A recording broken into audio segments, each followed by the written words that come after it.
Olá, aqui é o Alisson e hoje eu vou comentar sobre o livro Ordinary Man, de Christopher Browning.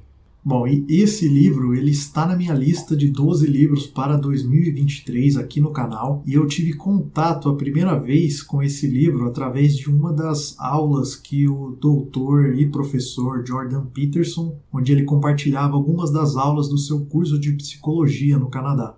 E esse livro aqui, o Peterson, ele usava como referência ou como exemplo quando ele analisava então o que fazia uma pessoa comum, um indivíduo comum, ou seja, não necessariamente um soldado de elite, não necessariamente alguém que está vivendo, vivenciando a guerra diariamente, mas como você poderia pegar uma pessoa comum no meio da cidade, como qualquer um de nós, e transformar essa pessoa então em um assassino em massa. Peterson ele tentava então explicar, para os alunos a análise psicológica disso, de como isso então era possível. Bom, agora partindo então para o 101º Batalhão de Polícia da Reserva, que é o batalhão que o autor então faz essa sua análise sobre os homens comuns, os Ordinary Men, o autor nos dá diversas informações que mostram como peculiar foi essa questão deles se transformarem nessas máquinas de matar, já que boa parte dos integrantes então desse batalhão era formada de homens então já na sua meia-idade, o que por si só já é uma informação muito relevante, porque em primeiro lugar, o fato deles já estarem então na sua meia-idade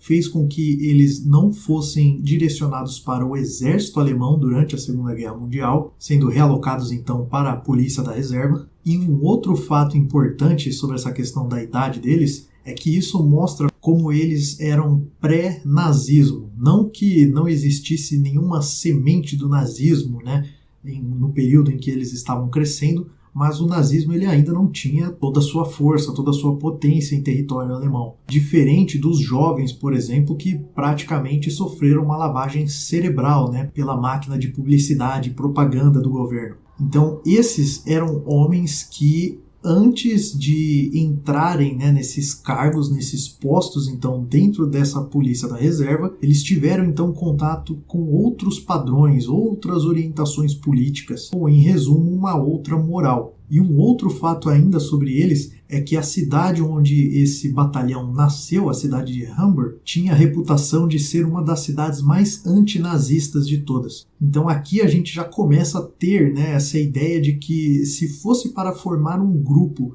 para fazer o que esse batalhão veio a fazer durante a Segunda Guerra Mundial, esses seriam os últimos homens a serem escolhidos para tal missão. Bom, e eu não vou enganar ninguém aqui, o livro ele tem diversos momentos, diversas citações, explicando exatamente quais eram os procedimentos então que os nazistas seguiam para dar fim então aos judeus. Então já digo que é um livro muito, muito pesado mesmo, e exatamente por isso eu não vou entrar nos detalhes aqui. Mas logo em uma das primeiras atuações desse batalhão como um esquadrão de fuzilamento, eles receberam uma proposta inusitada pelo seu comandante. O comandante, então, que não estava nem um pouco feliz com as ordens que ele tinha recebido, ele achou melhor, então, juntar os seus homens e dizer que caso algum deles não quisesse participar daquela ação, que ele poderia simplesmente ir embora.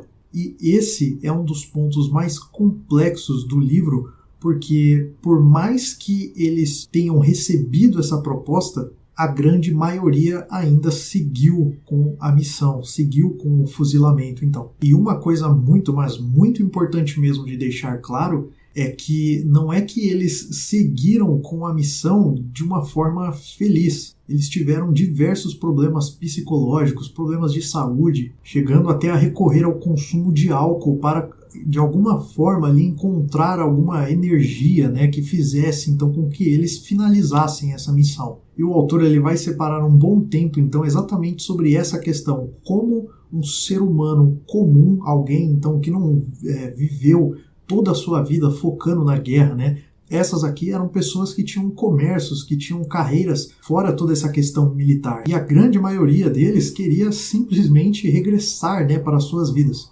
Então, como pessoas como essas, pessoas comuns, tendo a opção então de não participar de um ato como esse, como mesmo assim elas seguem com o ato. Mais para frente, inclusive, em um outro fuzilamento então de prisioneiros, de judeus, dessa vez com um outro comandante, e ele não dá nenhuma opção deles não seguirem em frente com a missão.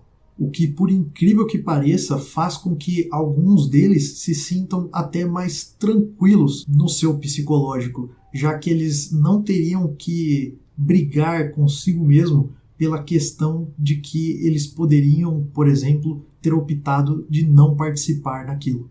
Dessa vez, então, eles não tiveram a opção, o que, por incrível que pareça, para alguns deles funcionava como uma paz de espírito. E só para deixar claro, tiveram diversas pessoas que optaram por não atirar naquela primeira vez, mas atiraram numa segunda, e muito menos pessoas que de fato não atiraram em nenhuma das vezes e que tiveram que lidar com todas as consequências disso. Tanto dentro da sua unidade, do seu esquadrão, pelotão e companhia, por exemplo, como no batalhão e toda a máquina nazista como um todo.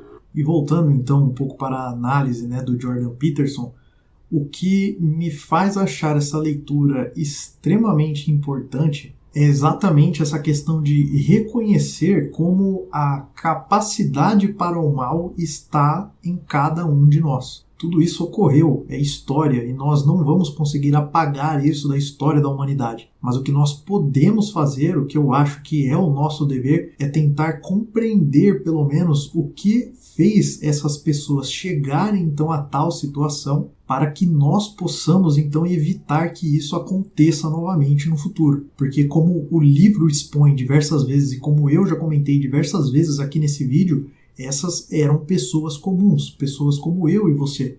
E quando nós não aprendemos a lidar então com esse nosso lado que tem essa propensão para o mal, de certa forma, nós ficamos à mercê dele. O próprio Peterson ele tem uma frase famosa do Become a Monster, se torne um monstro, mas não no sentido para fazer o mal, para perpetuar o mal, mas para ter consciência de que isso existe dentro de você e que caso você aprenda a dominar então esse seu monstro interior, você conseguirá usá-lo então a seu favor para proteger a você e aqueles que você ama.